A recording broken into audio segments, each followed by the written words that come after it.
Halo semuanya, hari ini kita bakal bahas topik yang sering kita dengar di kehidupan sehari-hari nih, yaitu bantuan sosial.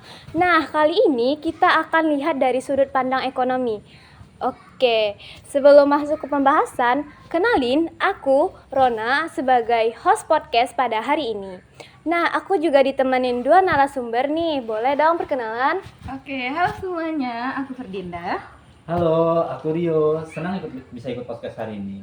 Oke, karena topik ini meskipun sering kita dengar sehari, pasti kita masih bingung kan teman-teman.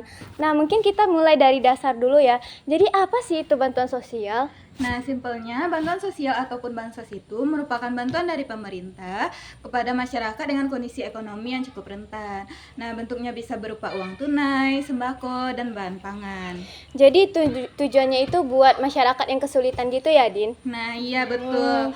Bantuan sosial ataupun bansos itu kayak jaring pengaman supaya masyarakat tetap bisa memenuhi kebutuhan dasarnya. Oke, terus bansos itu kaitannya erat sama apa ya? Yang paling erat itu berhubungan dengan anggaran pemerintah.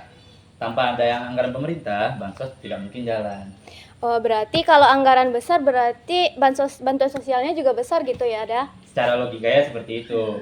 Semakin besar anggaran yang diberikan untuk bantuan sosial, maka semakin banyak keluarga yang bisa dibantu dengan bantuan sosial dan juga semakin rutin pemerintah memberikan bantuan sosial. Makanya, anggaran bantuan sosial itu sering menjadi pusat perhatian karena berkaitan langsung dengan kesejahteraan masyarakat. Masuk akal sih, karena itu ujung-ujungnya juga buat kemampuan keuangan negara juga kan. Oke, kalau ngomongin soal bansos, pasti nyambung dong dengan kemiskinan. Itu kenapa sih? Karena kelompok utama penerima bansos itu merupakan masyarakat dengan masyarakat miskin ataupun rentan miskin. Nah, mereka itu biasanya kesulitan untuk memenuhi kebutuhan dasarnya seperti bahan pangan, kesehatan, dan pendidikan. Nah, dari itu ketika jumlah penduduk miskin meningkat, maka kebutuhan bansos juga meningkat. Berarti bantuan sosial itu emang ditujukan ketika saat kesulitan atau darurat ataupun ketika tingkat ekonomi menurun ya, Din? Iya, betul sekali. Tapi juga sebagai upaya agar kondisi mereka nggak bertambah parah. Nah, selain penduduk miskin nih, kenapa meningkatnya jumlah penduduk juga sering dibahas dalam bansos? Justru itu, karena dengan penduduk miskin itu menjadikan skala masalahnya. Daerah yang berpendudukan banyak, potensi masyarakat yang butuh bantuan juga lebih besar. Makanya kebijakan bansos itu nggak bisa disamaratakan, harus lihat dengan kondisi di tiap daerah. Oh, berarti faktor demografi juga penting ya, Dah? Banget. Tanpa lihat jumlah penduduk, kebijakan bisa jadi nggak tepat sasaran.